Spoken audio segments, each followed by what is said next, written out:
Hello there, friends, and welcome back to Bear Maple's Cozy Story Corner. It's so good to see you here again. I hope your day was kind to you, but if it wasn't, that's okay too. We can leave the hard bits at the door and just be here together. Tonight, I have a story about a boy, a dog, and the surprising gift of slowing down. It's about the magic that's hiding in plain sight, waiting for us to notice it. So go ahead, find a cozy spot, maybe curl up with a blanket, sip something warm, or even hug your favorite stuffed animal. If you have a pet nearby, they might like this story too. All right, are you ready? Let's begin. Milo and the Dog Who Waited. Milo was always in a hurry. From the moment his feet touched the floor in the morning, he was already thinking about the next thing.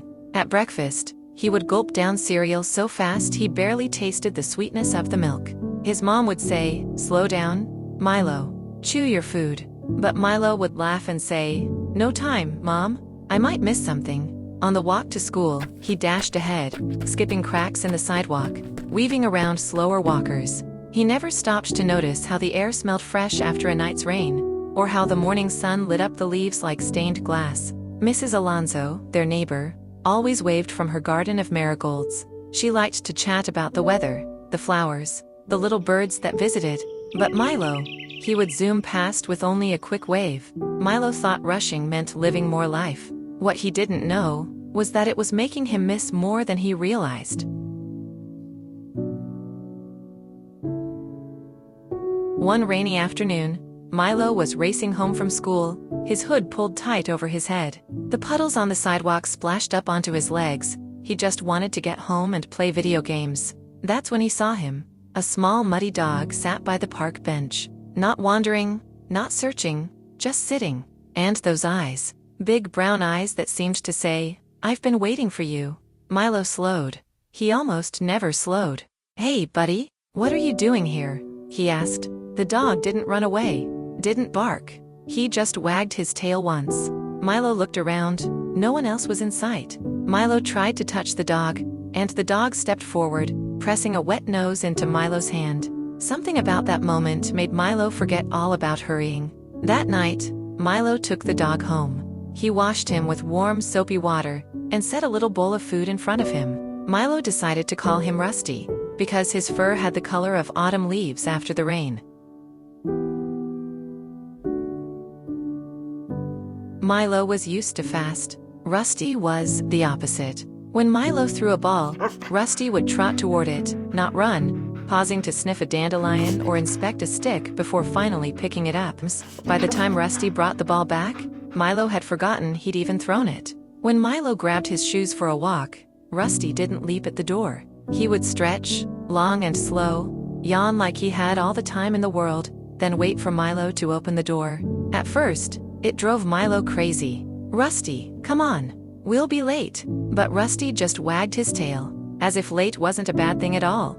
The more time they spent together, the more Milo noticed other things about Rusty. How he always stopped to greet the neighbor's cat.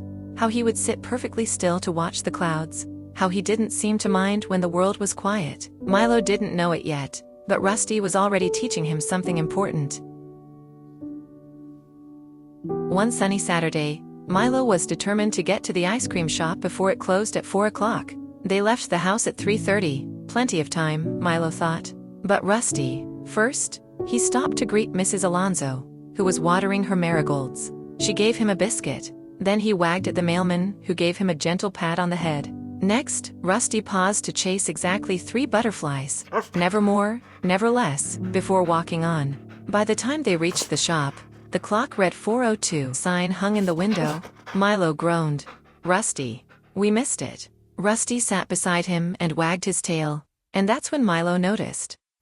The sky was painted with streaks of gold and pink, like melted sherbet in the clouds. The warm smell of waffle cones drifted out from the shop's open window. A man nearby played a slow, sweet song on his guitar. Milo smiled.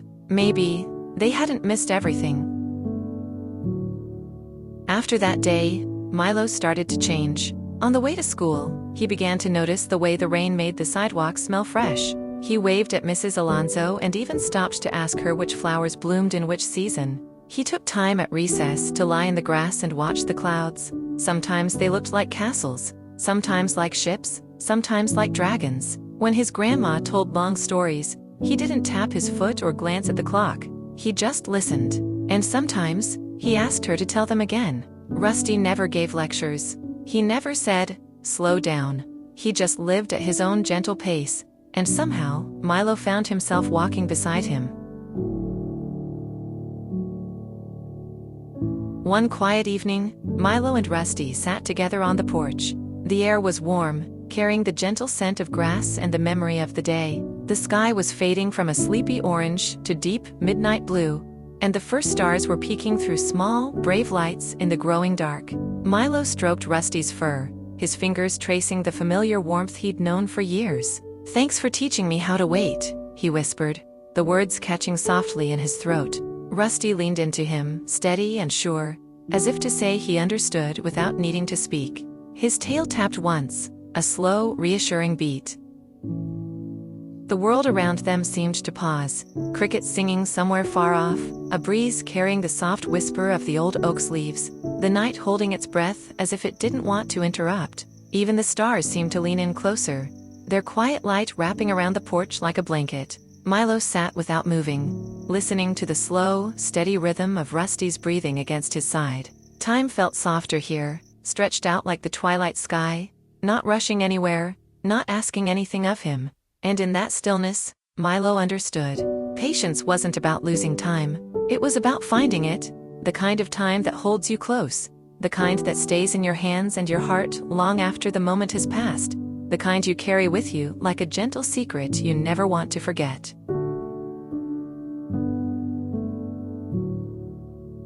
And so, the boy who once hurried through life learned that sometimes the best things aren't the ones you race to get, but the ones you slow down to enjoy. The laughter shared on a quiet porch, the warmth of a loyal friend leaning against you, the way the stars appear one by one without ever being rushed. He realized patience isn't losing time. It's finding the moments you would have missed, the ones that slip through when you're too busy running, but stay forever when you choose to pause. And with Rusty by his side, Mylo knew he would never forget how to wait. The end. Thank you for joining me for tonight's story here at Bear Maple's Cozy Corner. I hope this quiet journey with Mylo and Rusty brought a little calm to your heart, the way a gentle evening breeze settles the day. If you enjoyed this time together, maybe you can share it with someone who might need a soft reminder to slow down, breathe, and notice the little moments that make life sweet. You never know, your share might be the pause someone else needed today. And if you'd like more stories like this, you can like, share, and follow. Or subscribe, so you'll always know when our next adventure is ready. Each one will be here waiting for you, like an open porch seat on a peaceful night. Until next time, my friends, good night. Sleep well, and remember, sometimes the best journeys aren't about how fast you get there, but about how much of the beauty you let yourself see along the way, one slow step at a time.